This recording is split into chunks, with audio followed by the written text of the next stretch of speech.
2016, quando ele foi eleito, nada disso aconteceu. A economia foi bem, a inflação ficou baixa, o mundo estava sob cheque. Então esses malucos, o Putin, o Xi Jinping, o Kim Jong-un lá da Coreia do Norte, galera de grupo terrorista, tava todo mundo pianinho, não teve uma guerra, não teve uma invasão. Aí agora vem jornalista americano e jornalista brasileiro, meu Deus, se o Trump for eleito, vai ser uma tragédia, vai ser um desastre, vai acabar o mundo, porque a democracia... Então a sensação que dá, como eu falei no começo dessa sequência, é que a gente está falando com um bando de crianças. E eu já tenho falado há algum tempo, eu usei bastante essa frase que eu vou falar para vocês agora, que é: precisamos trazer os adultos de volta para a sala. Então, em 2018, quando o Trump esteve numa reunião, eu não lembro a reunião do que era, em que situação que era, se era do Fórum Econômico Mundial, o que era exatamente, mas ele falou para a Alemanha que eles estavam com um problema sério porque eles estavam financiando a Rússia, comprando o gás da Rússia, né?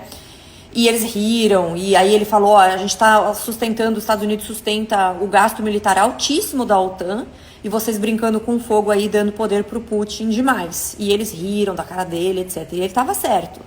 E aí, quando o Biden entrou na Casa Branca, ele reverteu uma coisa importante para os americanos, que era um pipeline que transportaria óleo do Alasca até o Golfo do México, e isso geraria, assim, acho que 18 mil empregos, se não me engano, era bastante coisa, e garantiria a independência energética dos Estados Unidos, que é uma coisa que o Trump sempre se preocupou.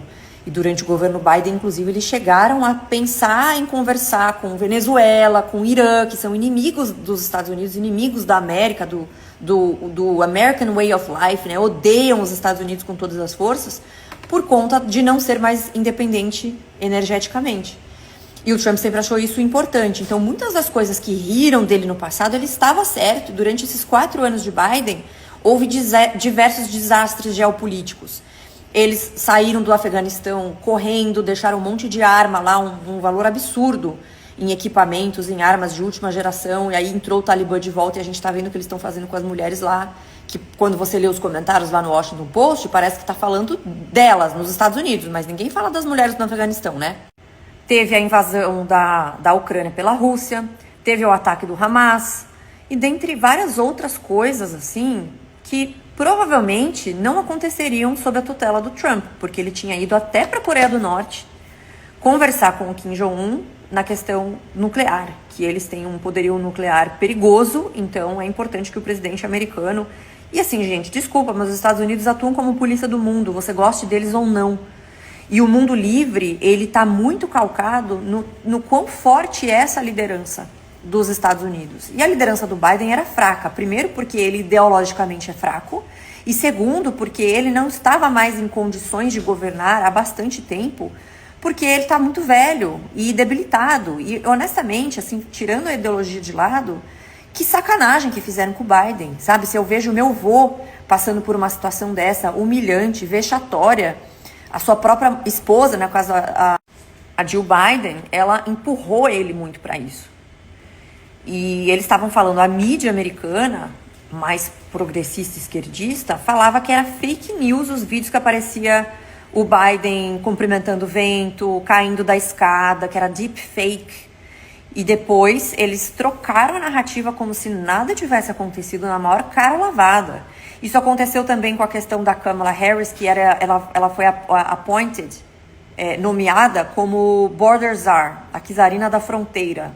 Esse era um termo cunhado pela própria mídia americana. Ela era responsável por essa questão dos processos imigratórios, observar essa questão mais de perto. Depois que ela entrou para a corrida presidencial, ela nunca foi Border Czar. Vocês estão loucos? Só que tem vídeo disso. E as pessoas, assim, nem para pesquisar. Então, por mais que você não goste do Trump, tá tudo certo se você não gosta do jeito dele, se você acha que ele foi um homem de negócios um pouco com negócios escusos e tal, não tem problema nenhum você achar isso, tá? Mas entenda as coisas como elas são. Você tem que analisar a realidade, tem que analisar propostas, tem que analisar o que já foi feito em 4 anos. Não adianta mais ficar gritando mimimi, nazismo, fascismo, porque essa narrativa é mofada, já deu. O pessoal já começou a perceber que não faz o menor sentido. E, aliás, isso tem um efeito muito ruim, que é daquela história do Pedro e o Lobo que eu via quando era criança. Que tinha o Pedro e ele ficava dizendo toda hora que o lobo estava lá e o lobo nunca estava. Ele ficava pedindo ajuda, ajuda, ajuda e as pessoas vinham ajudar e o lobo nunca estava. O dia que o lobo foi, ninguém veio ajudar. E vai ser a mesma coisa. O dia que aparecer um fascista de verdade, um nazista de verdade, ninguém vai acreditar. Porque se banalizou as coisas. É a mesma coisa quando você banaliza racismo. Tudo é racismo. Se tudo é racismo, nada é racismo. Quando você banaliza homofobia. Quando você banaliza sexismo, machismo. Então você pega aquela maluca lá da Globo News, a Sandra Coutinho. Uma senhora já, né? Pra ficar com narrativa de feminista de 19 anos de idade de cabelo azul.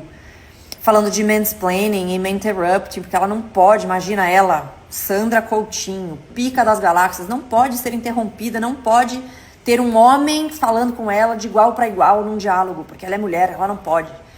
A hora que acontece machismo de verdade, racismo de verdade, ou aparece um fascista, um nazista de verdade,